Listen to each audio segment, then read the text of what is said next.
Olá, eu sou Humberto Goulart, correspondente da agência Servidores aqui em Brasília, e nós temos tratado muito das questões dos servidores públicos, então eu convidei hoje para um bate-papo com a gente o assessor parlamentar Edinho Magalhães, um dos caras mais experientes que atua no Congresso Nacional aqui em Brasília, para a gente conversar um pouquinho a respeito desta PEC emergencial, do trabalho que os servidores públicos têm feito no Congresso Nacional. O Edinho atende a várias entidades, entre elas a ANAJUS, né, a Associação dos Analistas do Poder Judiciário e do Ministério Público da União. O Edinho esteve numa reunião no Senado que conseguiu avançar um pouquinho na questão dos servidores públicos, mas para a gente abrir, Edinho, eu queria te perguntar o seguinte: o ministro Paulo Guedes disse que tinha botado uma granada no bolso dos servidores. A aprovação desta PEC tirou o pino da granada. Ela provavelmente um dia vai explodir. Tem alguma coisa que o servidor possa fazer para evitar os danos no futuro ou a granada já explodiu? Muito obrigado por estar com a gente, Edinho. Boa tarde, Humberto, eu que agradeço, cumprimentar a todos que fazem a agência Servidores, cumprimentar os dirigentes das entidades de servidores públicos, em especial aqui você já citou a ANAJUS, presidida pelo Valfredo Carneiro, e lembrar a todos, Humberto, que nós estamos sob ataque. Estamos diante de um período de guerra e que os servidores unidos, não diferente disso, precisam bolar estratégias para minimizar os impactos desse ataque, para minimizar os danos. Eu sempre repito isso quando eu estou reunido com várias entidades, inclusive com o FONACAT. Veja, o ministro Paulo Guedes ele é um colecionador de frases infelizes. Infelizmente, ele tem tratado o serviço público com muita vilania. Talvez não entenda a importância disso pela origem que ele tem do mercado financeiro. Mas, independente da figura dele, o importante é que os servidores públicos estejam atentos e vigilantes para todas essas iniciativas que o governo está enviando para o Congresso Nacional com essas propostas de mudanças. E são mudanças sérias, graves e importantes. Essa granada ela já foi solta, já está produzindo impactos, como a reforma previdenciária no ano retrasado, como parte da reforma trabalhista, como agora a PEC emergencial, que de emergencial ela teve pouquíssimo lado social e muito lado fiscal, e agora a tsunami, que é aguardada e que devemos nos preparar, que é a reforma administrativa. Veja, Humberto, eu imagino que os servidores precisam minimizar esses impactos, continuando a articulação dentro do Congresso Nacional, conversando com os líderes partidários, a exemplo da busca que nós estamos fazendo com os dirigentes das mesas da Câmara e do Senado, com os líderes partidários também, conversando com deputados das bases. É importantíssimo que as entidades que têm bases nos estados, Humberto, possam conversar com esses parlamentares em seus estados, porque nós somos vistos também como eleitores, e isso dá um aspecto muito importante, um status diferenciado para poder conversar com esses parlamentares. E é preciso também tirar o governo da zona de conforto. Eu tenho dito sempre isso para os dirigentes das entidades, inclusive as entidades que agregam entidades, como o FONACAT, por exemplo, e a Frente Parlamentar do Servidor Público, ali coordenada pelo deputado professor Israel, aqui de Brasília, que é preciso bater o bumbo. Não é porque nós temos uma pandemia que nós não podemos se manifestar. E aí é exemplo do que ocorreu no último domingo, com algumas carreatas a favor do governo. Nós podemos e devemos fazer carreatas a favor do servidor público, a favor do serviço público. Então, temos aí uma data pré-agendada, que é o dia 24 de março, no calendário, que eu acho que deve ser usada como um marco de manifestações públicas nas ruas, com carreatas e buzinaço, para que a gente possa despertar as pessoas. E mais do que isso, Humberto, completando a resposta à sua primeira pergunta, e continuando a tirar o governo da zona de conforto, se manifestar e conversar com a sociedade formadora de opinião, pautar a imprensa especializada. É preciso ir às rádios, aos jornais e à televisão. É preciso fazer o contraponto. É preciso mostrar que estamos vivos, vivíssimos, e qual é a função essencial do serviço público para a vida do brasileiro e de todo o país. Então, sem isso, eu creio que ficará cada vez mais fácil para o governo querer tratorar e poder enviar essas reformas para o Congresso Nacional, ainda mais em tempos de pandemia e com esse rito sumaríssimo de um sistema de deliberação remota que dificulta ainda mais o trabalho parlamentar dentro do Congresso Nacional, Humberto. Olha, Edinho, eu fiquei curioso, você falou um negócio aí que eu achei interessante. Este governo se especializou numa coisa, na reforma da Previdência parece que entrou uma parte da reforma trabalhista. Agora, nesta PEC, entra um pouco da reforma administrativa, quer dizer, já se adianta a reforma administrativa. Mas vem aí a reforma administrativa. E a minha pergunta é a seguinte, está muito difícil de conversar com os parlamentares em função da pandemia, em função do trabalho remoto. Agora, é preciso mobilização mesmo pelas redes sociais. Você acredita que isso é possível? Ou para quem trabalha na assessoria parlamentar como você, que acostumou a gastar vários pares de sapato no Congresso Nacional, está tudo mais difícil, Edinho? Pois é, está difícil, mas não está impossível, Humberto. É preciso realmente se adaptar aos novos tempos. E assim, a gente tem que usar as redes sociais, a gente tem que ir até os telefones dos gabinetes parlamentares, nós temos que ir até os assessores dos parlamentares via WhatsApp e, claro, ir até os próprios parlamentares para poder enviar a eles as nossas opiniões, as nossas críticas e, principalmente, as nossas sugestões. Dizer que não haverá reforma administrativa ou que nós conseguiremos vencer o governo nesse momento em que ele já tem uma base aliada, aí sim a gente trabalhar contra uma situação que já é real. Não tem condições de você simplesmente evitar que isso aconteça. Então, o que a gente pode fazer é discutir esse tema, trabalhar esse tema, dialogar sobre esse tema, minimizar os danos e tentar maximizar os ganhos, se é possível que a gente possa ter algum. Então, é muito importante essa articulação. São novos tempos, infelizmente, a pandemia nos trouxe esse afastamento social e esse distanciamento dos parlamentares do Congresso e de nós mesmos, assessores parlamentares, dos próprios deputados e senadores. Alguns continuam frequentando o plenário da Câmara e do Senado, os seus gabinetes, de forma híbrida, mas é fato que a grande maioria está usando a forma remota. Isso não seria o maior problema, chegar até os parlamentares de uma forma moderna, né, virtual, por videoconferência ou por telefone, pelas redes sociais também. Mas o que também tem gerado muitas dificuldades e problemas, Humberto, é esse modelo do sistema deliberativo remoto ser usado para matérias que deveriam ser apenas urgentíssimas para fazer frente ao combate à pandemia e estarem sendo usadas também para outras matérias que não tem nada a ver com a pandemia, não tem nada a ver com a parte de saúde, de vigilância sanitária.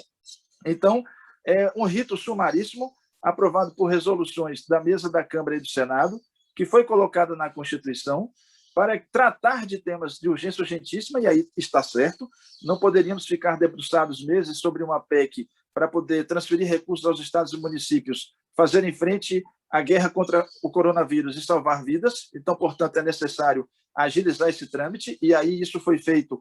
Algumas PECs, como a da guerra, foram aprovadas em apenas 2, 3 dias. Repito, um trâmite normal de 2, 3 meses foi encurtado para 2, 3 dias, porém, contudo, entretanto, estão utilizando esse mesmo rito sumaríssimo para outras matérias que nada têm a ver de impacto direto contra a Covid-19, como a reforma administrativa e a PEC emergencial, que teria aí 10% de lado social e 90% de lado fiscal. É esse o maior problema, é essa a maior dificuldade e é onde mora e reside, portanto, o trator do governo com a anuência das lideranças da maioria, né, do Centrão, tanto da Câmara como do Senado, Humberto. De uma outra coisa que me ocorre agora, eu acho que é uma pergunta importante, é a seguinte, quer dizer, vem aí a reforma administrativa, vai ser preciso atacar a reforma administrativa, mas a história tem mostrado que o servidor público não tem conseguido grandes sucessos no Congresso Nacional. Aí a minha pergunta é a seguinte, vocês que conversam todos os dias a respeito desses assuntos, já trataram, já pensaram, os departamentos jurídicos estão atrás, há alguma fórmula jurídica para tentar minimizar esses danos, como você mesmo reclama, ou tem alguma outra ideia que você possa dizer que o servidor tem que prestar atenção e trabalhar em cima desta reforma administrativa que virá? Bom, então, primeiro, Humberto, eu tenho que concordar com você em parte, porque conseguimos, mesmo com a pandemia e mesmo com esse sistema deliberativo remoto, minimizar alguns danos, né? A reforma da Previdência, por exemplo, ainda não existia pandemia, mas o governo não fez a reforma que ele esperava fazer. Não foi boa para o servidor, mas também não foi a que o governo esperava. Foi a reforma possível. Da mesma forma, a trabalhista. E agora, na PEC emergencial, é bom a gente lembrar e citar que ela vinha com muito mais maldades. Ela vinha aí com congelamento de salários para além do ano da pandemia, mais 2 anos. Ela vinha lá atrás com aquela ideia utópica de diminuir a jornada em 25% e também os salários em 25%.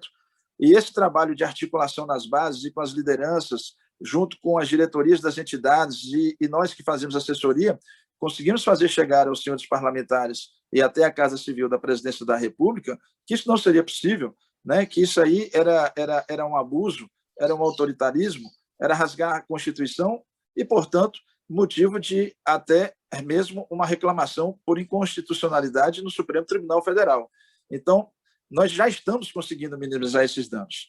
Agora, com relação à reforma administrativa, o texto está acabando de ser conhecido, está indo para a CCJ, onde já temos um relator designado, que é o deputado Darcy, do PSL de Santa Catarina, Darcy de Matos. Na comissão especial deverá ser o deputado Silvio Costa Filho, que é do Republicanos de Pernambuco, e aí fica a dica para as entidades de Santa Catarina e Pernambuco já buscarem contatos de diálogo, reuniões e audiências com esses 2 deputados, Darcy de Matos, do PSL de Santa Catarina, e Silvio Costa Filho, do Republicanos de Pernambuco, para que possamos continuar minimizando esses danos, mostrando a essencialidade do trabalho do servidor público, mostrando a importância que o serviço público tem para o país, inclusive nesse momento de pandemia, em que muitas categorias estão na linha de frente do combate à Covid-19. E também a gente tentar mudar esse rito sumaríssimo, ou pelo menos evitar que algumas matérias como essas usem esse rito sumaríssimo para essas discussões no Congresso Nacional, porque é justamente isso, Humberto. Não tem tempo para discussão. É apresentação, deliberação e votação. Em 2 dias estão se aprovando PECs na Câmara e no Senado. Então, esse que é o maior absurdo e que nós estamos nessa luta contra essa interpretação de que tudo é pela pandemia, que tudo tem ligação com a pandemia, que na verdade não é. Sabemos que a reforma administrativa, se trouxer algum benefício, é para daqui a talvez uma década. Então, é um discurso falacioso e as entidades têm que se manter unidas para usar essas suas estratégias junto ao Congresso Nacional e, principalmente, como eu falei, tirar o governo da zona de conforto para despertar a sociedade, os formadores de opinião e pautar a imprensa especializada. Humberto. Para a gente levar essa entrevista para o encerramento, Edinho, eu queria explorar um pouco o teu trabalho de assessor parlamentar, de pessoa que conhece bem o Congresso Nacional, do que você já leu, do que você já viu dessa proposta de reforma administrativa. O que é que pode sair dessa reforma e qual seria, eu gosto sempre de pedir aos meus convidados, que dê uma perspectiva de futuro, ou seja, dê o seu conselho, se é que a gente pode dar algum conselho para entidades tão experientes na área do serviço público, o que é que a sua experiência diria para os servidores nesse momento a respeito do que você já leu e do que tem que ser feito com a reforma administrativa? Muito bem, Humberto, você falou tudo. Nós não estamos aqui para poder ensinar abelhas a fazerem um mel. Nós estamos aqui apenas para lembrar o que eles já sabem, para a gente poder oferecer caminhos e acessos que talvez possa servir de atalho para mostrar essas estratégias, maximizar as vozes das entidades que representam os servidores públicos, fazer com que eles possam ser recebidos e as suas opiniões e sugestões, tanto quanto respeitadas como acatadas pelos senhores parlamentares. A PEC administrativa ela vem com 10 artigos, alterando outros 11 da Constituição Federal, entre eles os artigos 37, 39, 48, 84, 88, 142, 165, 167, 173, 201 e 247 da Constituição. Ele revoga parte do caput do artigo 37, modifica diversos incisos, parágrafos e alíneas desses artigos da Constituição, todos aqueles que tratam ali entre o 37 e o 48 da Constituição, tratando sobre o serviço público, e eu chamo a atenção para as mudanças que estão sendo propostas para o ingresso do serviço público, né? Por exemplo, uma dessas ideias é fazer com que você tenha níveis de vínculos com a administração pública, Humberto. Seria o vínculo de experiência como etapa do concurso, ou seja, aqui eu explico. O estágio probatório, ele hoje existe após a aprovação por concurso seletivo do candidato para ele ser efetivado. Ele faz o concurso, ele é aprovado, ele é efetivado, ele passa pelo estágio probatório e depois ele é efetivado. O que vai acontecer com essa proposta é que o estágio probatório ela vem para dentro do período do concurso. Ele, para ser aprovado no concurso, o estágio probatório ele será uma das etapas do concurso. Então, ele vai fazer a prova, vai ser aprovado, vai cumprir o estágio probatório, e aí, se aprovado, por alguma meta de critério de classificação que vai ser criada, e aí eu chamo a atenção para outra situação. A nossa guerra, o nosso embate, não será somente agora no Congresso Nacional com a PEC, mas também por leis complementares, que essa PEC está reportando para que depois sejam regulamentadas essas mudanças. Então, serão duas etapas que nós teremos que ficar atentos e vigilantes. Neste momento, com a PEC, e no segundo momento, com as leis complementares que poderão ser criadas para regulamentar essas mudanças. E aí, o estágio probatório ele viria para dentro da etapa do concurso e depois você poder ser efetivado. Vai ter aí também o ingresso ao serviço público por vínculo por prazo determinado, e aí o governo pretende criar seleções de concurso simples, ele chama concurso de seleções simples, e aí a gente não sabe exatamente o que isso significa dizer, vínculo por prazos indeterminados, cargos típicos de Estado e cargos de liderança e assessoramento. Como se fosse, aqui a gente vai no arcabouço desde análise de currículos para provimento de cargos de livre nomeação, né, cargos comissionados, até os cargos típicos de Estado e alguns cargos que não serão mais estáveis e outros que serão, sim, no modelo vigente. Então, portanto, são muitas mudanças significativas, importantes, que vão fazer alterações na Constituição Federal, que as entidades de servidores públicos têm que ficar bastante atentas, têm que ler esse texto que está sendo distribuído, com uma tabela que diferencia o que está na Constituição agora e o que virá depois. Eu vou disponibilizar isso aqui para vocês poderem ter também conhecimento sobre isso, que já é um conhecimento de quase todas as entidades.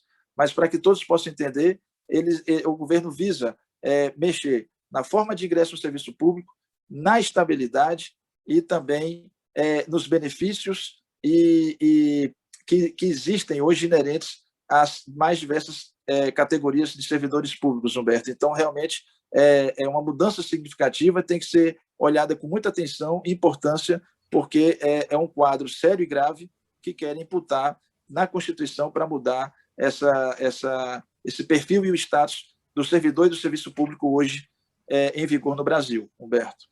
Edinho Magalhães, em nome da Agência de Servidores, muito obrigado pela entrevista, muito obrigado pelos esclarecimentos e muito sucesso no seu trabalho. Valeu!